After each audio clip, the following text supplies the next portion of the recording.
Hi, it's David C. Jones, and now we are once more going before the curtain goes up, and I'm here with the remarkable Jay Ono, one of my teachers. He taught me improv. Jay, how are you? I'm doing really good, thanks. Did you say marvelous at the beginning? Some show hands? I did some show hands, Yeah. yes. Now, Jay, Yellow Fever is coming back. That is a show that was done in Vancouver over 30 years ago, over 30 years ago. Yeah, well, to be precise, 34 years ago. And I was in that production. It was done out of the FIREHALL Art Center. And however, I'm playing a different character. So I don't know if they're trying to confine me a little bit more under control, or if I've grown as a performer and an artist and they're expanding my role. We will assume you're being expanded. You are such a remarkable talent, and I'm sure that they were just like, he's ready to step up. Yeah, that's it. And how now for the uninitiated, why what's Yellow Fever about? It's a detective yarn, if I'm not mistaken. Yeah, it's a detective yarn. It's kind of a film noir, kind of detective gumshoe genre. And basically, it's about trying to solve this disappearance of the queen cherry blossom who disappears. And it takes place around the downtown east side, specifically around Powell Street. And it centers around Sam Shikaze, who is a detective, kind of a Sam Spade type character. And he tries to solve the case. Right now, are you the kidnapper? Is that a spoiler? You can't tell me, Well, right? I could tell you. Yeah, But you won't. no, yeah. I'm not sure yet. I'm not even sure. Do This is not, you haven't got to that part of the rehearsal yet. No, they're gonna let me know just before I go on stage because I'm such a big mouth. Nice. Now, this shows a comedy, but it's also pointed as well, right? It was written by a Toronto writer. It's written it, yes, by a Toronto writer named Rick Shiomi. And it's amazing because you look at the issues that this place tackles, corruption, racism, the whole internment issue, and what people went through during the internment time and then after the internment, trying to get on with their lives. And now we talk a little bit about what's happening now with COVID and how it's affected, the Asian community, where people are randomly attacked or verbally attacked, and Oh yes. there's just a lot of hate on for Asians, and yeah, so it's kind of connects in that way, which makes it relevant.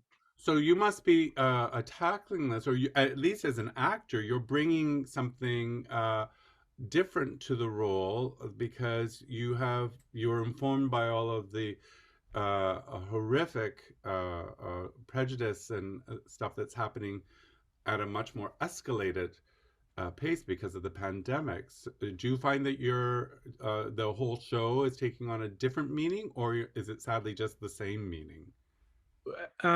It's not the same meaning. It just makes it more relevant right now, and I think makes it, powerful. Because the internment was, the Japanese Canadians having everything taken away and moved off the West Coast for about 7 years, and all their property was taken away.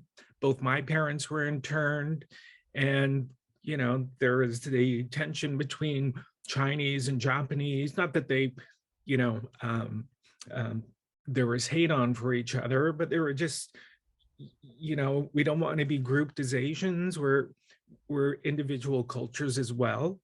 And then racism was a big part of it. Um, yeah, there's talked about a white supremacy undertone in the show, and which was really prevalent back when this show was written. So, where now we're making this show sound incredibly heavy, but it's and there's nothing wrong with having a heavy show, but this is a vastly entertaining show as well because of the mystery. Yeah, yeah, the mystery and just sending the genre and having fun with that. And people don't want to get hit in the head with the messages over and over. And I think tastefully, um, Rick has crafted a great framework to bring up these issues, but make the show light and comedic. None of the comedy coming from me. What? You're such a funny Really guy. pull back on that. No, I play Chief Godota, so I'm a by the books, I'm going to work hard, and no matter what kind of gets in my way, like as long as I put my head down and try, I'm going to succeed. And the character, Sam Shikaze, he's more kind of a rebel, like, for justice, like you can't treat us this way. Just because we're Japanese, that doesn't mean this. You can make this assumption or that assumption. So, yeah, my character kind of gets confronted with, you're just trying to fit in with everybody.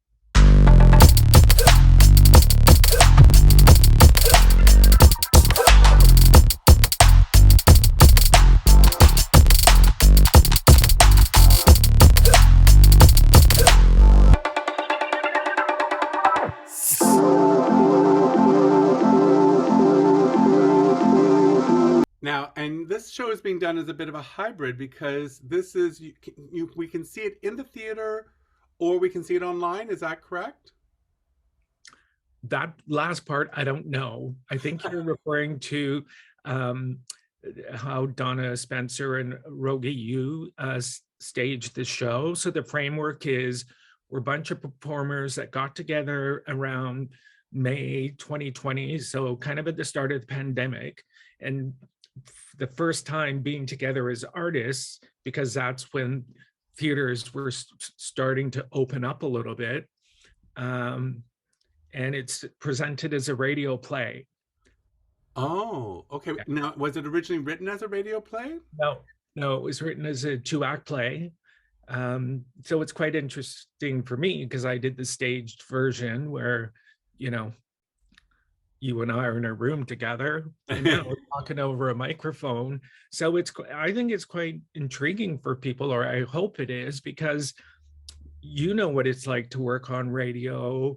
And a lot of people don't know how that all works. And certainly it's a challenge for me as a performer. Like, you want to kind of connect with the people you're reading with, but then you have to kind of play the microphone and look ahead. One of the exciting features is we have a couple people in the cast joins in at times doing Foley. So we have a couple of Foley artists. So all the sounds are made up, and there's this table with all this kind of contraptions and beer bottles and gravel and stuff so they can do footsteps walking and things like that. Correct. How wonderful. Yeah. Well, it sounds spectacular. You must be very, very excited to be doing the show again from this different vantage point. So it makes it all fresh and new for you. Yeah. And this is my first time doing scripted work in about 30 years. Oh my goodness. So Yeah. has this been daunting? No, it hasn't been daunting. It's been it's an exceptional cast, and and the production team. We seem to have formed a really nice family, and I just don't say that because we connect with every cast. And I'm not just saying it because they're probably going to see this or might catch wind of it, but it is special, and it's a nice way for me to come back to the theater world and be back at the Fire Hall, because I did about, I don't know, 12 plays at the Fire Hall. I remember, I think you did Where is Kabuki, if I'm not mistaken. I did do that, and I got stabbed in the leg, but that's a whole other story. And that's not this show. We're talking about Yellow Fever. We're not talking about that show. Now, although you could do like a greatest hits tour now, you can just go, here are the other 12 shows that I did. That's a uh, good, yeah, that's gonna be my Christmas review show. there you Yeah. go. Jay, lovely to see you. Lovely to chat with you. I'm a big fan of yours. So I quote you in my classroom. Oh, I'm going to give you almost the last word. You're going to pitch this show to an audience. You're going to say, here's why you should see this show. Do your best commercial voice and sell this show so we can sell some tickets and fill the theater. I feel like I'm in an improv show. Um, well, you got to catch Yellow Fever at the FIREHALL Art Center, which is in the Powell Street community, and that's where this place where this wonderful play happens.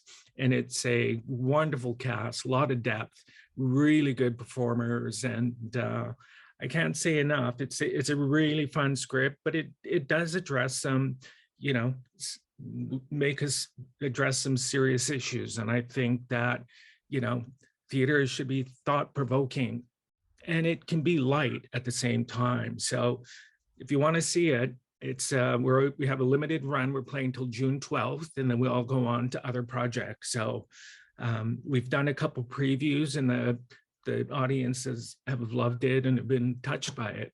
Nice. Well, I'm so excited to see it myself. Jay Ono, thank you so much for talking with me. Don't miss Yellow Fever at the FIREHALL Art Center. Thank you, Jay. You're welcome. Thanks, David.